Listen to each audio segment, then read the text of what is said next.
apologies, I had some bad news yesterday afternoon and I did not sleep well and etc. etc.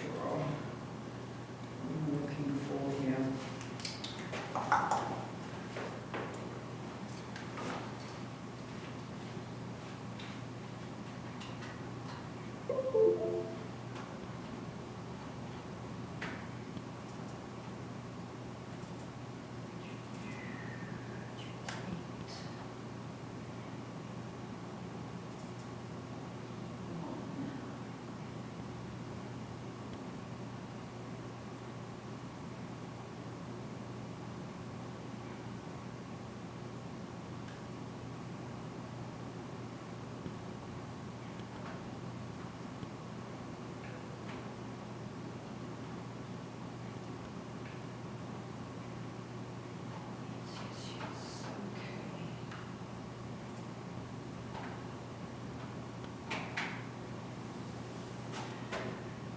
Where is the syllabus?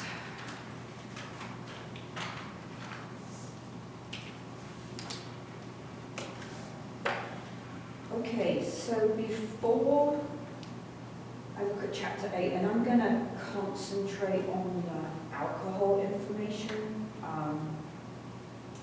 just because I find that a little bit more interesting, and I'm really hoping that none of you are smokers. I'm hoping that that is going out of fashion to be a smoker. Although it is highly addictive, so if you are a smoker, I am sorry, I know it's really, really hard. I remember my mum trying to give up umpteen times, my sister trying to give up umpteen times. So, and during this time of stress, I'm sure it's really difficult. It's always my mum's drug of choice rather than alcohol. Mine's alcohol, but hers was always a cigarette. I remember when I was in a competition and I ruptured my Achilles during my floor exercise, and so they whisked me off to the hospital in the ambulance, and I remember looking out the windows, the back of the ambulance, and my mum was driving behind the ambulance, and she was like chain smoking while she was driving, following the ambulance. I'll never forget that picture. It's kind of embedded in my memory. So before we do that, I wanted to point out what's happening next week, okay? So one of the things that you have coming up is, at the end of the semester, is a presentation on a chapter of your choice with a partner, right? So you don't have to do this on your own. And so what I'm going to do is I will set up collaborate group rooms for pairs of you. And then next week you can access those collaborate rooms and talk to your partner and make a plan for an outline of your presentation. And if you look here, the outline is due on the, it says the 10th. Yeah, the 10th. So that's next Wednesday night. It's due by 11. Okay? So I want you to make sure that between now and Friday that you look at the guidelines for the outline and you understand kind of what you're doing there, so that if you've got any questions about it, we can deal with those on Friday before or after we do our activity. Does that make sense? Yes, ma'am. Yeah? Okay. Yes. And I didn't do this last semester, and it really messed us up quite a bit. So what I'm going to do is say that we can only have 3 presentations of the same chapter. So it's going to be a first come, first serve.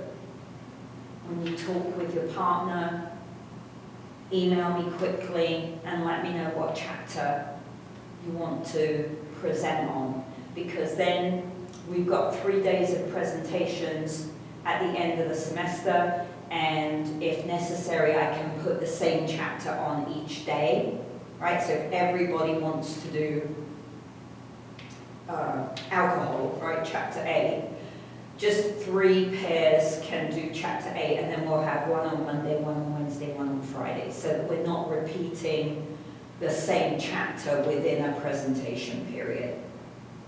Okay, excuse my voice.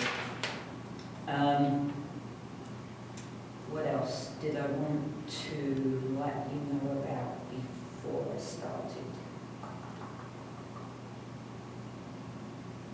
I think that's it. So also pay attention in your other classes. Next week is midterm week. All right, so make sure that you've not got outstanding work hanging around. All right, because the week after is spring break. But during spring break, your midterm grades are due on that Monday. Okay, so make sure that you're spending a little bit of time this week and the weekend catching things up and making sure that everything's clean and tidy. Okay? All right. Any questions before I start on some alcohol info? Nope. Nope. Okay.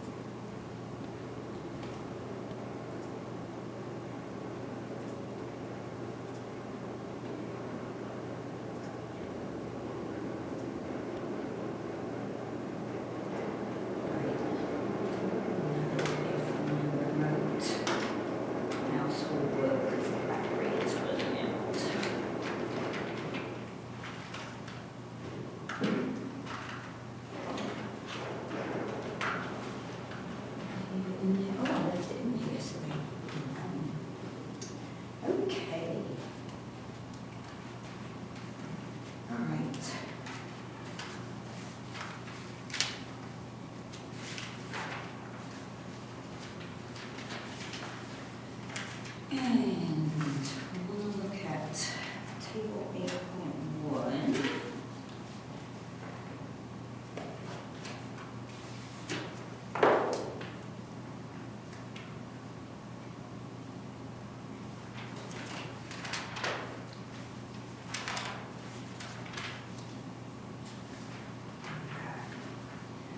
All right.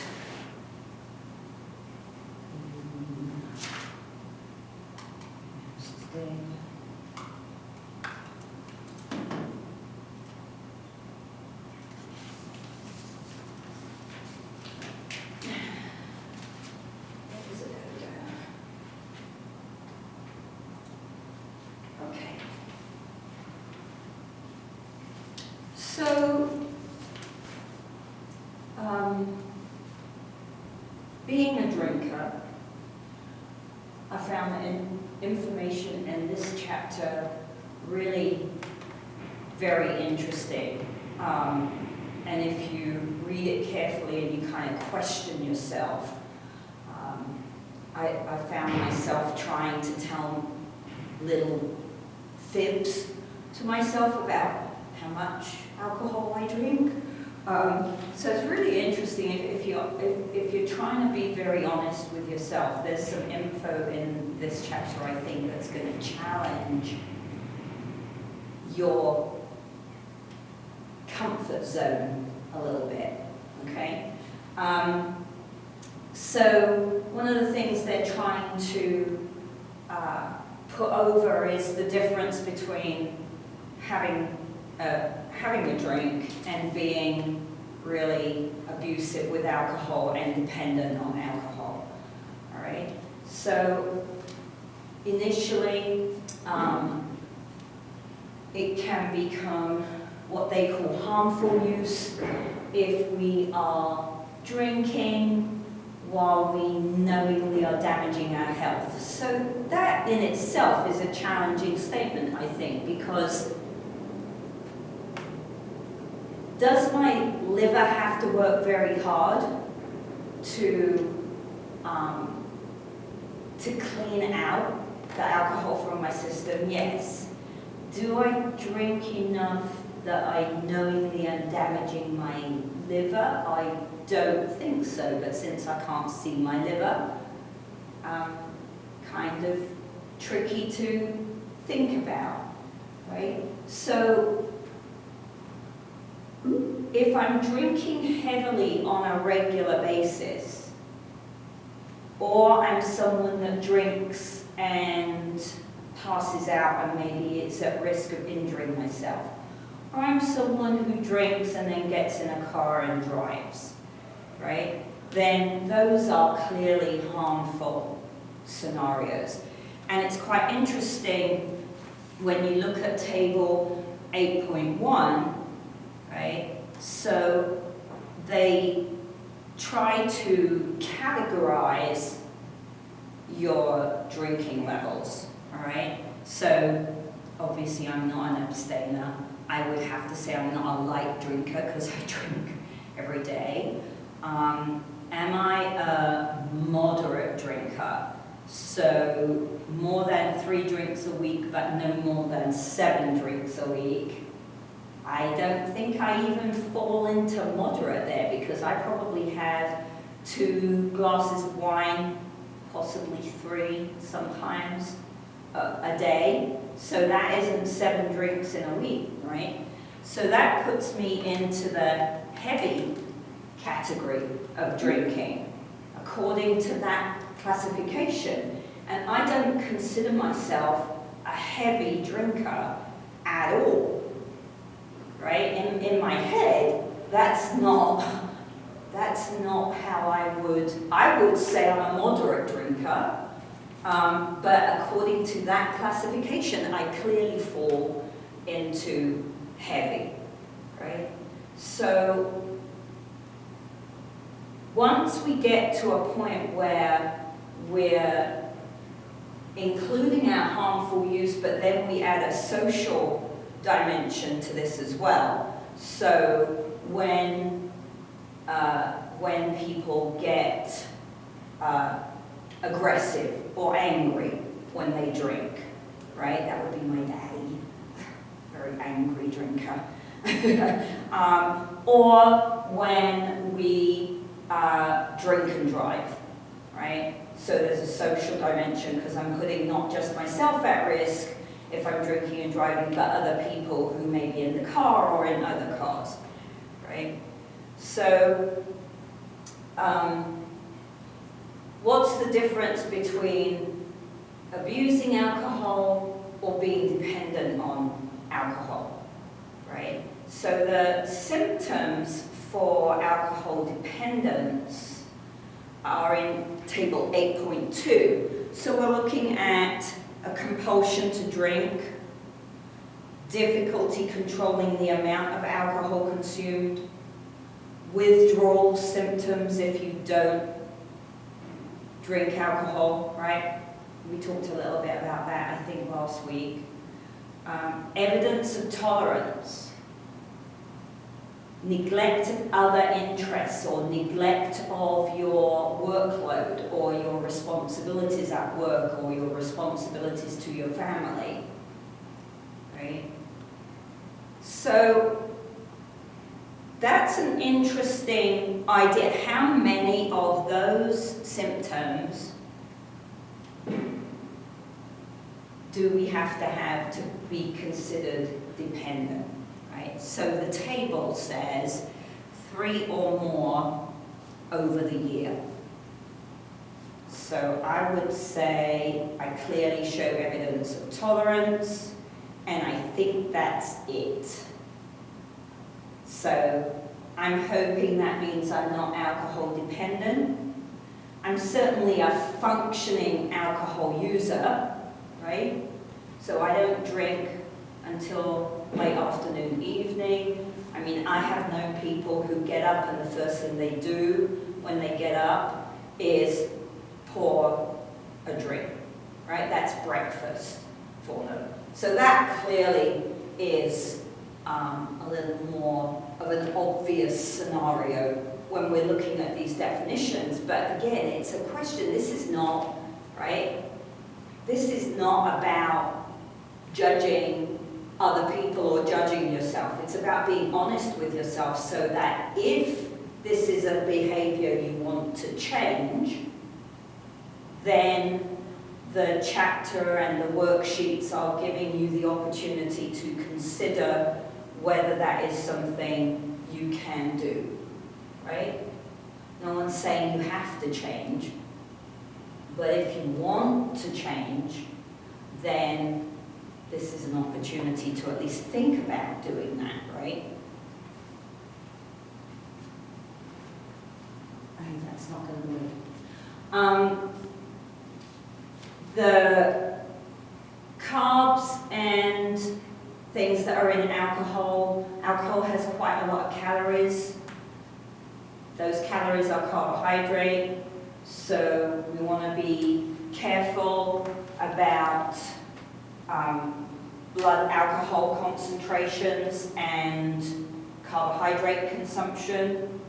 Okay, so blood alcohol concentrations are related to our body weight. So that means that typically females can not drink as much as males because they're smaller and they have less blood circulating around their system, and so their blood alcohol concentration is going to be a lot higher for the equivalent number of drinks than for a male, right? If you're going to drink, make sure that you're also hydrating at the same time, because alcohol is it dehydrates you. So you want to try to, if you're at a party, for example, can I have one drink and then have one glass of water? Another drink, another glass of water, right? So that if you're at a party over a course of 6-7 hours, that you manage to stay hydrated at the same time, right? Women also have less active stomach enzymes, so they don't break down the alcohol as quickly as men do, all right? And so more alcohol reaches their bloodstream. So that's why when you look at the suggestions for how much a female and a male can drink, the females is always a lot lower, right?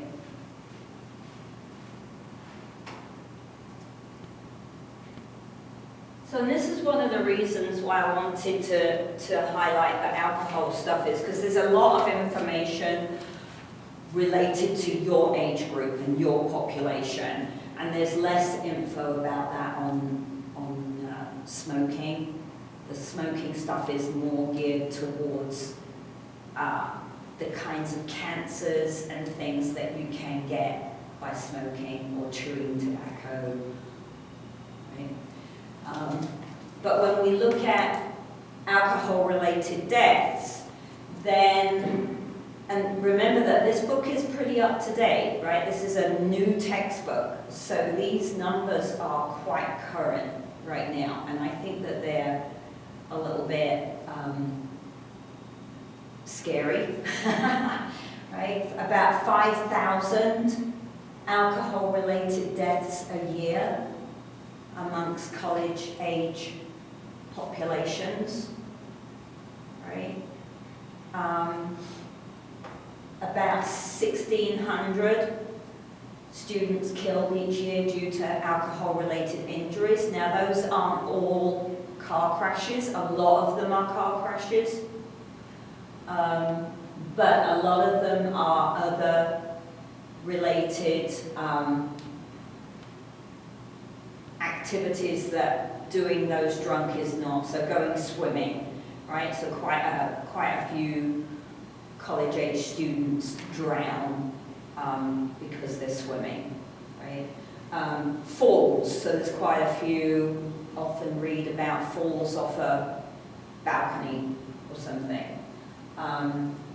Gunshots, and then alcohol drug poisoning. So there was actually a story just last week about a young lady who was at college in Arg.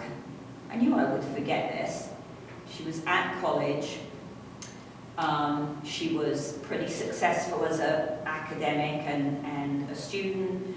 She was part of a, what's the female group? Is that a sorority? She was part of a sorority. She'd been at a party at her sorority, and they found her dead sitting in her car in the car park at the sorority.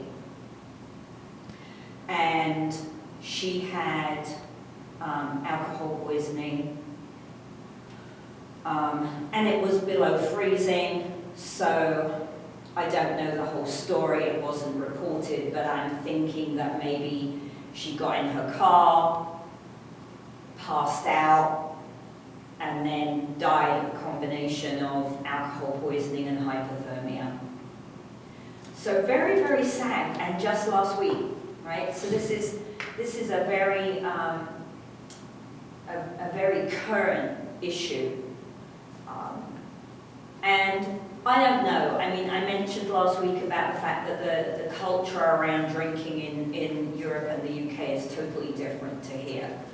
I'm not sure, and I haven't read, so it would just be my opinion, you know, which is better? Is it better to tell you, oh, you can't drink until you're 21, but you can drive at 16, you can go to war at 16, you can have sex in most states around 16, 17, 18, but you can't have a drink until you're 21. It doesn't, to me as an outsider who didn't grow up here, the rules don't seem to mesh very well. You know, on the one hand you're an adult, but on the other hand you're not an adult.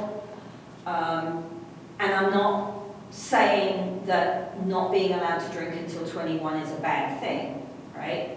Because physiologically you're going to be much better able to handle alcohol in your system at 21. You've got more muscle mass, you're a little bit bigger generally, right, than you can at 16. So there are arguments that would say 21 is a good idea, right? But I also think it adds this mythical element to drinking which we don't have in Europe because everybody drinks, right? I don't know. It's just a conversation. For your information, please do not drink and drive, right? Remember at the beginning of the semester, I gave you the phone number for the ENMU pickup, right? Do not drink and drive, okay? If you have your car with you and you've had a drink, leave the car there and go back and get it in the morning and get the ENMU bus to come and get you or a driver to come and get you, right? Don't get in a car with someone who's drunk. So if the person who's supposed to be driving you home is clearly inebriated, don't get in that car. Ring the help number and get someone else to come and pick you up, all right? And that's a very, that's kind of a rule that you should stick to, and I wish I had known more about it when I was younger. When I was younger, I did drink and drive. I don't now. But we did this amazing experiment in college, so when I was an undergrad. And we did this experiment in a motor learning class. So we were looking at reaction times in class, and we had a computer board set up where the light would flash and you had to press a button and the computer would measure your reaction time, right? And so we did this experiment. We tested our reaction times, and then we had a shot of vodka. And then we were hanging out in the lab for 20 minutes, half an hour, goofing around, being silly. I was doing handstands and cartwheels, I remember. And you're like, you know, a shot of vodka, I feel absolutely fine. Like, I don't even realize I've had a drink. And then we retested the reaction time, and it was scary. It was scary how much slower, even though I did not feel any conscious effects of one shot of vodka, the reaction times were significantly slower. So transfer that picture into driving a car, right? And a kid runs across the road. And it takes you that much longer to react and press the brake, right? So it's a fascinating experiment. One of these days I'll have the courage to ask the president of the university if we could run it here, because it would be really cool. So then on page 245, they have a major reasons for drinking, right? There's also a lot of data out there on athletes and drinking. So if you're an athlete and you're interested in that, let me know and I can point you in the right direction.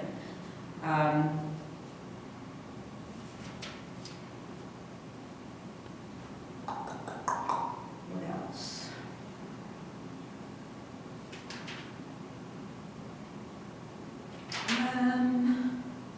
Okay. Next one to point out.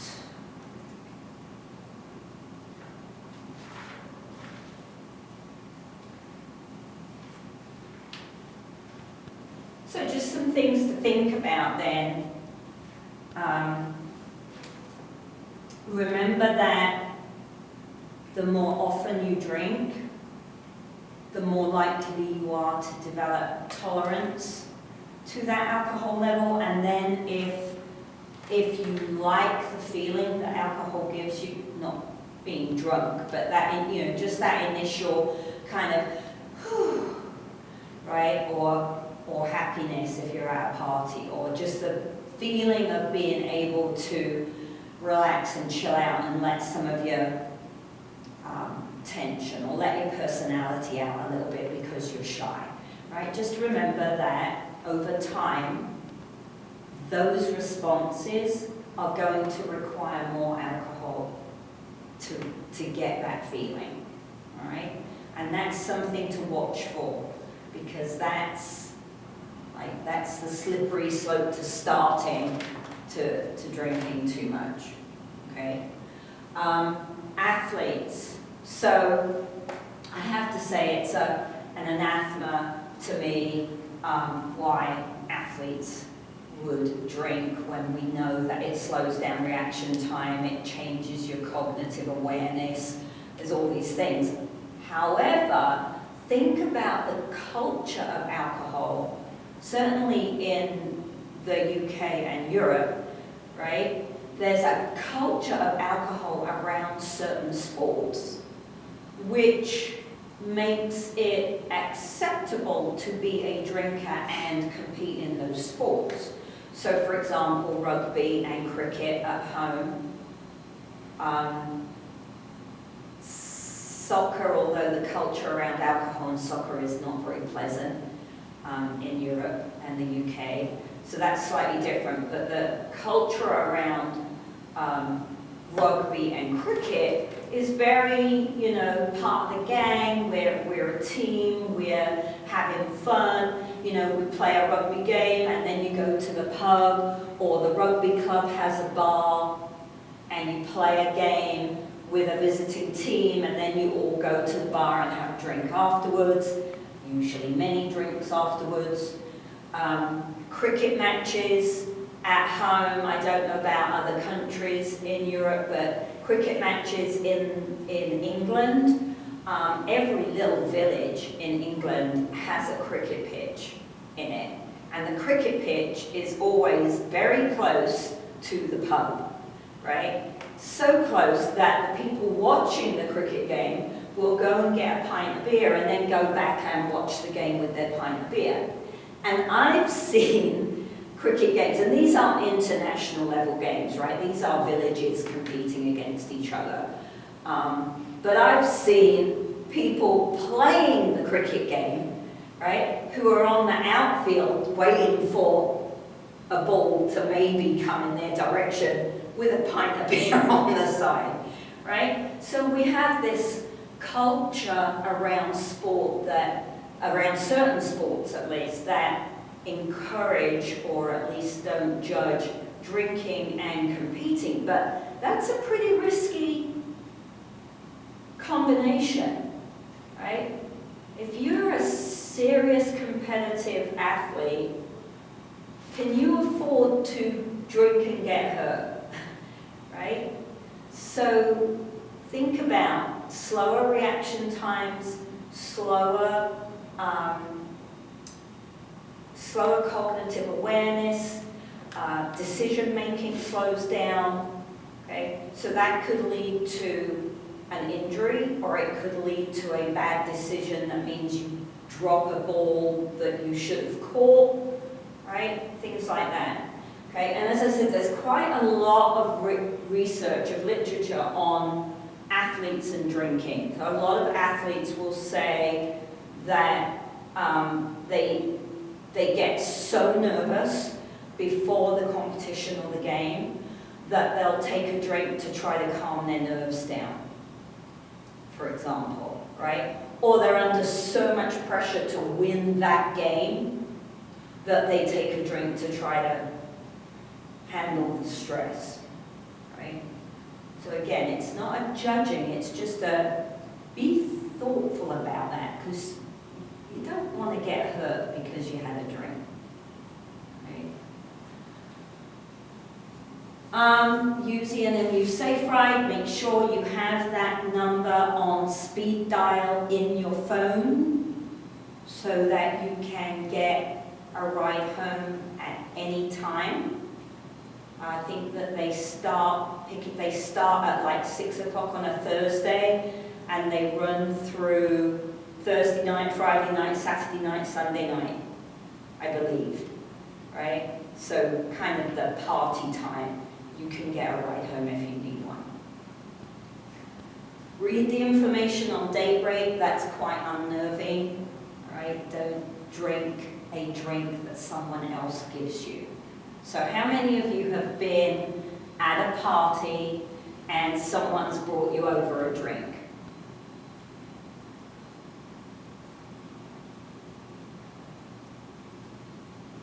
I am. Yeah, right? So you've got to be careful. Okay, I would recommend, especially if you're at a party where there are a lot of people you don't know, I would not accept a drink from anybody, right? Pour your own drink. Or preferably don't pour a drink a drink that's in a bottle that's independent, right? Don't ever put your glass down and walk away from it. Keep it in sight at all times. Don't drink punch, because you have no idea what is in there, right? So stick to a bottle of beer or a wine spritzer or something like that, right? Stick to something that you can guarantee hasn't been tampered with. Okay, and I know that sounds dramatic and a little OTT, but you have to watch your back. You've got to be careful, and you have to take responsibility for that, right? Or if you're at a party with friends and you see your friend doing something that might not be safe, then maybe go and make sure they're okay.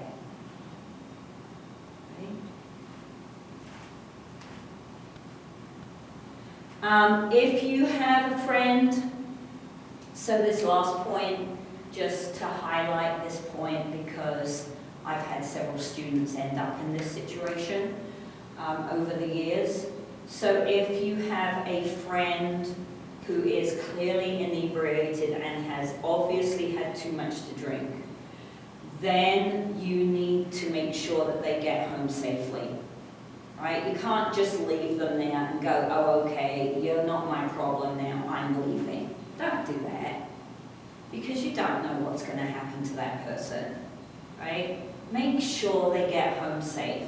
If they are responsive, so if you call their name and they can look at you, if they can answer some easy questions, right? Then take them home, give them a load of water, probably prop them up in bed because that whole lying down feeling and the room starts, I remember that. I hated that feeling, right? Prop them up, give them a glass of water, make sure they're safe, lock them in their house, right?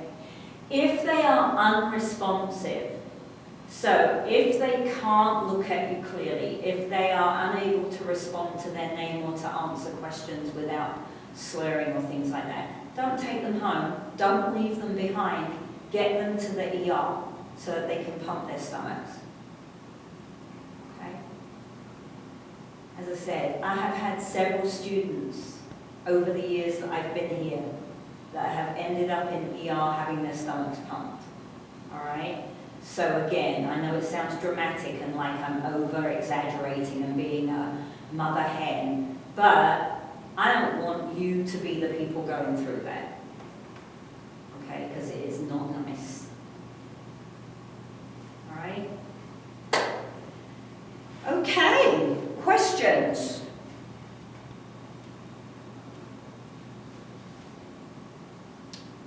Oh, and there's a link on the note page here.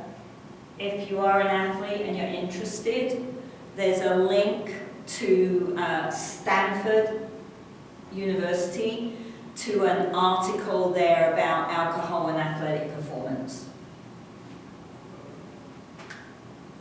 Very interesting.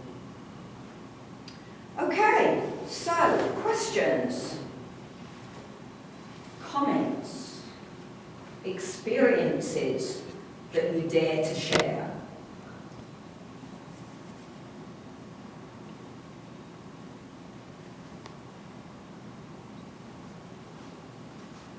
No, I'm the only one.